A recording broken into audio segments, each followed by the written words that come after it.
সুরূপার রন্ধনশালায় আমি সুরূপা চলে এসেছি তোমাদের কাছে একটা নতুন রেসিপি নিয়ে। দেখো আজকে কি করতে চলেছি। আজকে কিছুটা নারকেল নিয়েছি, আমার কাছে একটু পুজোর নারকেল ছিল, মাকে নারকেল দিয়ে পুজো দেওয়া হয়েছিল, সেই নারকেল ছিল। সেই নারকেলটাকে কেটে নিচ্ছি ছোট ছোট করে, পিস করে কেটে নেওয়া হচ্ছে। এরপর আমগুলোকেও কেটে নেব। আমি একটা জেলি ভরা আম সন্দেশ তৈরি করব, তাতে নারকেলটাও দেব, সেটাই তোমাদের সঙ্গে শেয়ার করতে চলেছি। নারকেলটা আমার কাটা হয়ে গেছে, এবার আমগুলোকেও খোসা ছাড়িয়ে ছোট ছোট ওই নারকেলের মতোই ছোট ছোট করে স্কোয়ার মতো কেটে নেব। আমগুলো সেইভাবে কেটে নিচ্ছে। তবে এখানে 3টে আম আছে, একটা আম দিয়ে আমি জেলি তৈরি করব আর 2টো আমে আমি সন্দেশ তৈরি করব। সেইভাবে আমগুলোকে কেটে নিচ্ছি।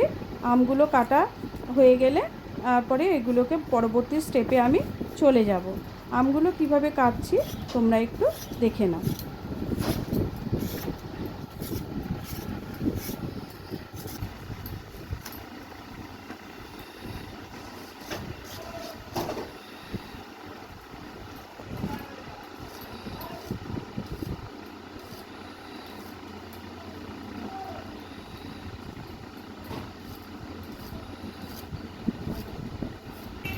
দেখো আমার নারকেল দুটোই কিন্তু আমার কাটা হয়ে গেছে। দেখো আমি নারকেলগুলোকে মিক্সিতে দিয়ে একটু পেস্ট করে নেব।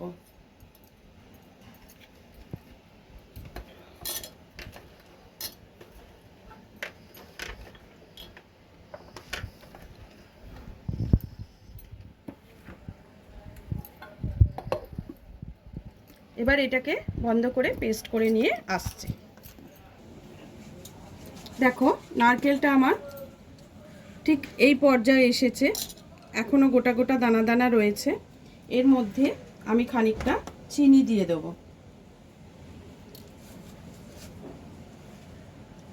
পরিমাণ মতো চিনি আমি দিয়ে দিচ্ছি, তোমরা তোমাদের নারকেল অনুযায়ী আম অনুযায়ী চিনি দিয়ে দেবে। আর এর সঙ্গে দেব খানিকটা গুঁড়ো দুধ। আমি এটা আমুল স্প্রে নিয়েছি, আমুল স্প্রে দুধটা দেখো এরকম উঁচু উঁচু 3 চামচ দিয়ে দিলাম। গুঁড়ো দুধটা তোমাদের কাছে অপশনাল, যদি না থাকে না দাও, কিন্তু এটা টেস্টটা খুব ভালো আসে, এই জন্য আমি দিয়ে দিলাম। এটা আবারও পেস্ট করে নিয়ে আসবো।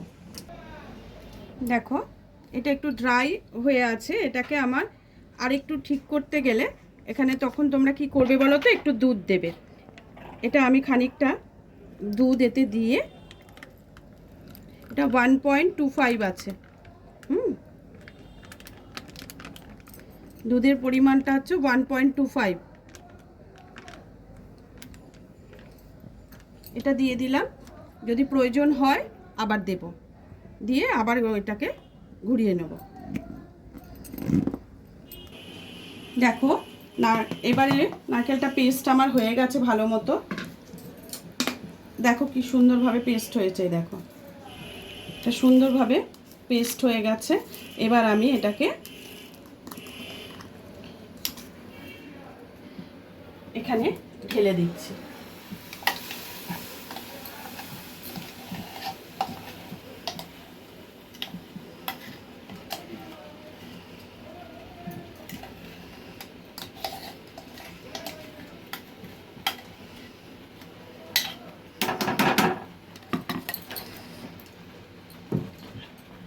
আচ্ছা, এবার এটাকে আমি নাড়তে থাকবো আর তার মধ্যে আমের টুকরোগুলোকে পেস্ট করে নিয়ে আসবো।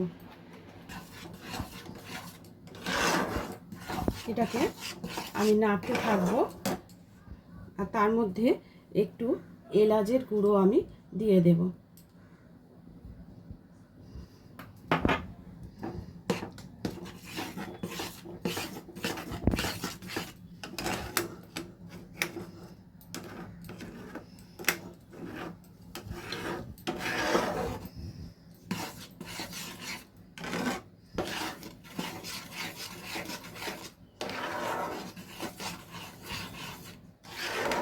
কিন্তু নেড়ে যেতে হবে। আর তার মধ্যে আমি এই আমটা এর মধ্যে নিয়ে নিয়েছি। আমটাকে পেস্ট করে নিয়ে চলে আসব। এতেও একটু চিনি দিয়ে দেব।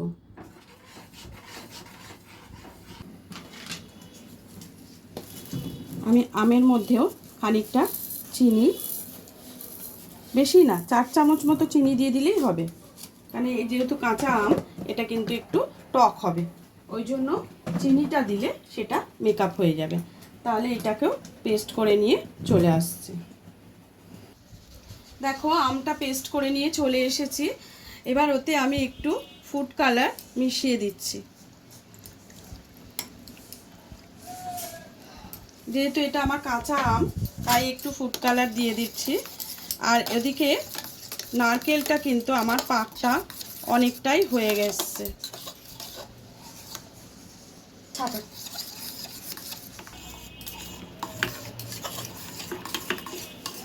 দেখো কালারটা কত সুন্দর এসেছে। এবার এইটা আমি এর সাথে মিশিয়ে দেব, আমের পাল্পটা।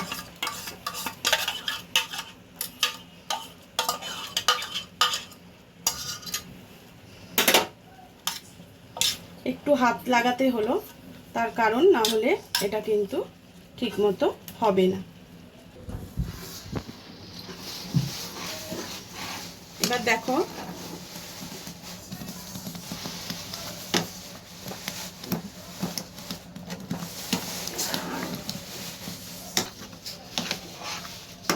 এবারে দেখো সবগুলোকে মিশিয়ে দিয়েছি, কত সুন্দর একটা কালার এসেছে।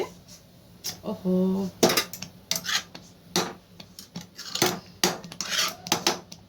একটু বেসামাল হয়ে গেল, ওই জন্য অনেকটাই গ্যাসের ওপরে পড়েছে, তাই আমি নিয়ে নিলাম পরিষ্কার গ্যাস।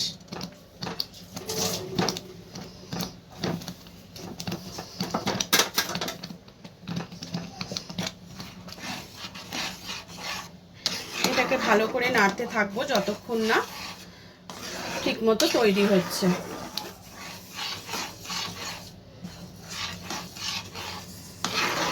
এতে তোমরা ড্রাই ফ্রুটস দিতে পারো, কিন্তু আমি ড্রাই ফ্রুটসটা দিইনি, আমি এমনিই করব। এটা কিছুক্ষণ হতে দাও, তারপর আমি ঘুরে আসছি। দেখো এটা অনেকটা গাঢ় হয়ে এসেছে, এই দেখো। এবার আস্তে আস্তে আরেকটু হলেই আরো শুকোবে।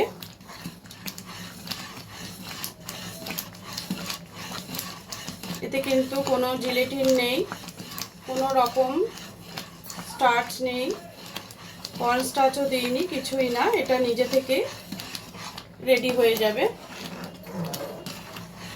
ঠিক আছে, আবার আমি কিছুটা হয়ে গেলে তোমাদের দেখাচ্ছি। দেখো এখানে আমি আরেকটু কাঁচা আমের পেস্ট করে নিয়েছি। ওই আম কাটা থেকে আমি খানিকটা রেখে দিয়েছিলাম। এবার এটাকে দিয়ে একটু জেলির মতো বানিয়ে নেব, যেটা আমার এই মিষ্টিতে লাগবে। আমি এতে ঢেলে দিলাম, দিয়ে এবার এটাকে ভালো করে পাক দিয়ে নেব। এটা খুব অল্প লাগবে, ওই জন্য অল্প পরিমাণে করেছি।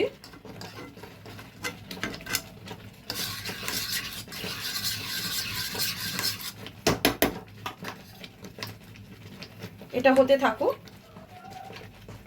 এতে আমি অল্প একটু কালার মেশাবো, ফুড কালার। তোমরা না মেশালেও না মেশাতে পারো, একটুখানি দিয়েছি, 1 ফোঁটা।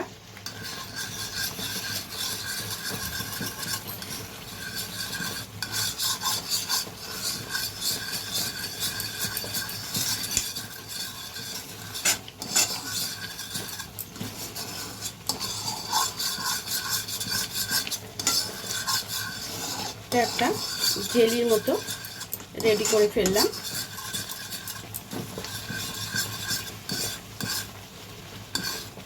দেখো আর একটু শুকোলেই এটা বন্ধ করে দেব।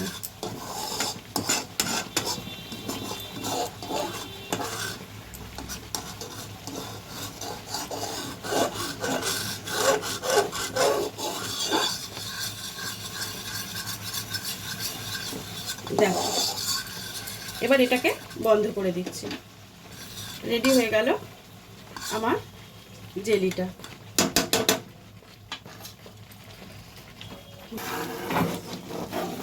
দেখো এটাও হয়ে এসছে। তার একটু শুকনো হলেই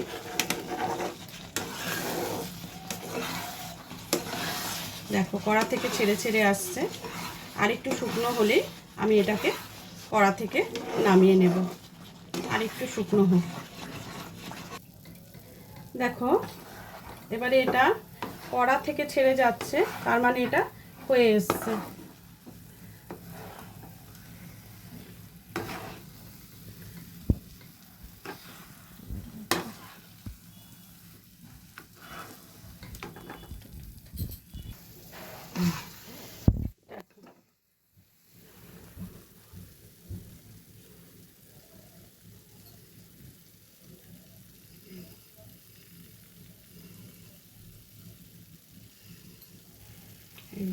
ডলা পাচ্ছে।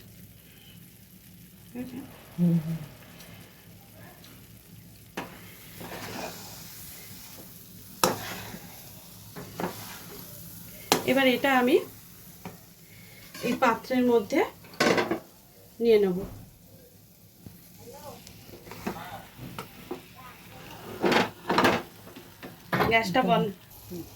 গ্যাসটা বন্ধ করে দিয়েছি। এবার এই পাত্রের মধ্যে আমি এটা তুলে নিচ্ছি।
একটু ঠান্ডা হতে দেবো, তারপরে এগুলোকে মিষ্টির আকারে আমি গড়ে নেব। তখন তোমাদেরকে আবার দেখাবো।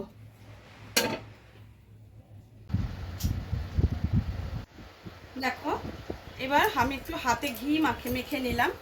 ঘিটা মেখে নিলে তোমার এই মিষ্টিটার একটা সুন্দর গন্ধও আসবে, কিন্তু এটা কিন্তু খুব গরম। একটু গরম থাকতে থাকতেই আমি হাতে নিয়ে গোল গোল করে পাকানোর চেষ্টা করছি। দেখো এইভাবে গোল গোল করে পাকিয়ে নিতে হবে। তবে হ্যাঁ, এর মাঝখানটা একটু করে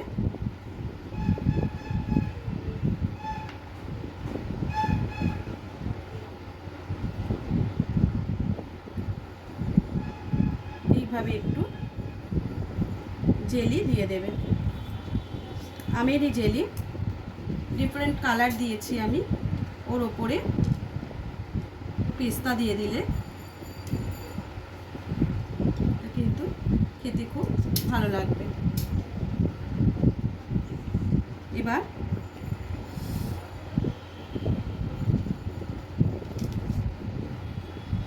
যদি তোমরা আরেকটু বড় বড় করে করতে চাও তাও করতে পারো।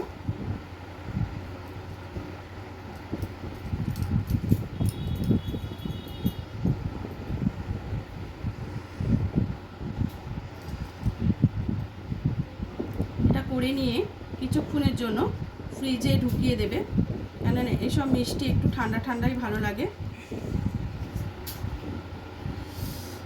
এটা খুবই গরম, নর্মাল টেম্পারেচারে রাখবে, ডিপ ফ্রিজে কিন্তু দেবে না।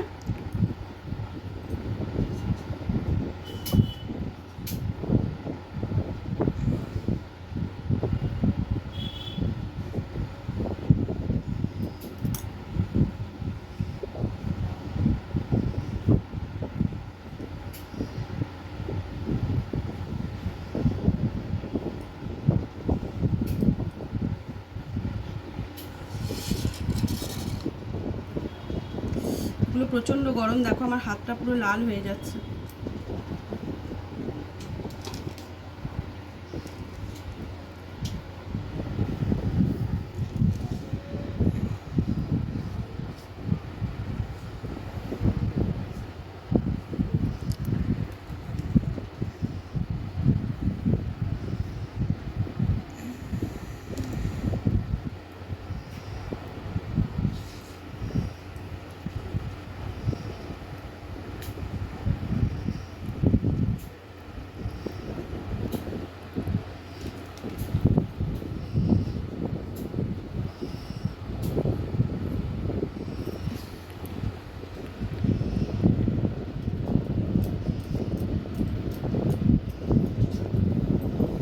আমি আগে এগুলোকে বানিয়ে নিই, তারপরে আমি জেলিটা আমের যে জেলিটা রেডি করেছি সেটা আমি তারপরে দেবো, কারণ এটা প্রচণ্ড গরম। আমি দুটো তোমাদের কমপ্লিট করে দেখালাম কীরকম হবে।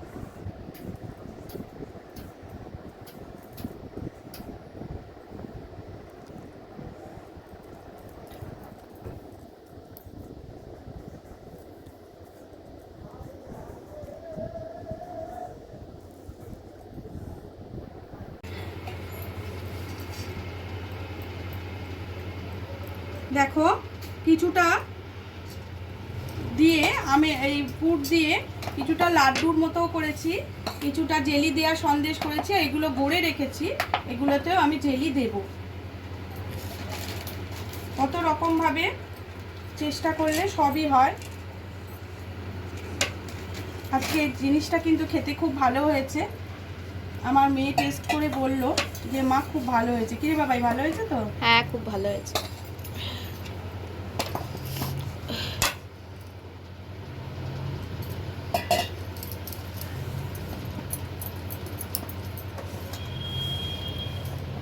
এর মধ্যে কিন্তু একটু এই নারকেল কুড়ো ছড়িয়ে দেবে, এতে গড়িয়ে দিলে এটা কিন্তু একটু অন্যরকম টেস্ট হবে।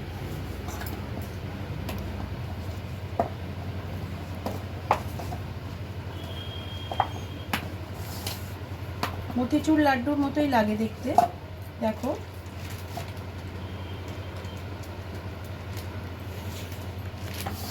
আজকে রেসিপিটা তোমাদের কেমন লাগলো অবশ্যই কিন্তু আমাকে জানাবে।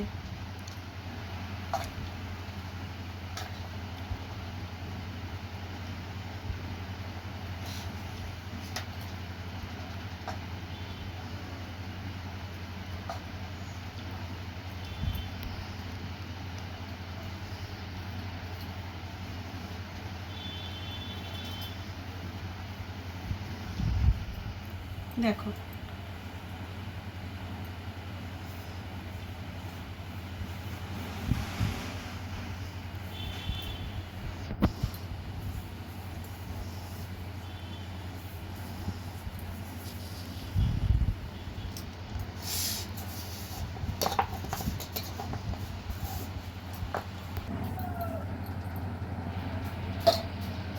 দেখো এর উপরে একটু কেশর দিয়ে গার্নিশ করে দিচ্ছি লাড্ডুগুলোকে।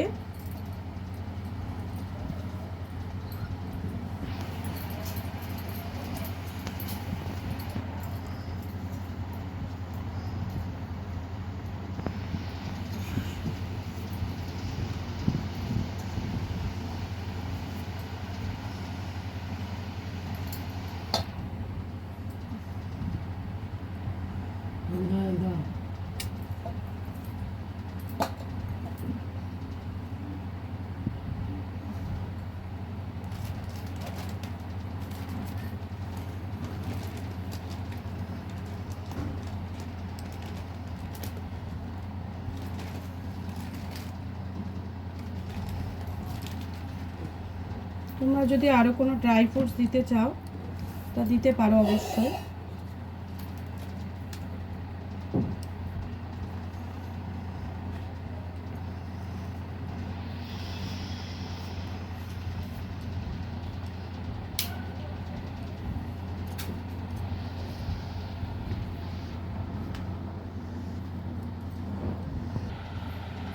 দেখো তাহলে আজকের রেসিপিটা তোমাদের কেমন লাগলো অবশ্যই আমাকে জানাবে। আমার এই মিষ্টি এটা হলো জেলি ভরা আমের সন্দেশ, জেলি ভরা আমের সন্দেশ আর আমের লাড্ডু। দেখো মতিচুরের লাড্ডুর মতো লাগছে, আমের লাড্ডু আর জেলি ভরা আমের সন্দেশ। জেলিটাও কিন্তু আমি নিজে তৈরি করেই তোমাদের দিয়েছি, এখানে দিয়েছি, দেখবে তোমরা, দেখলেই বুঝতে পারবে কেমন হয়েছে। অবশ্যই আমাকে জানাবে তোমাদের কেমন লাগলো। আজকের মতো রেসিপিটা এখানেই শেষ করছি, আবার অন্য দিন অন্য কোনো রেসিপি নিয়ে চলে আসবে। ছবিটা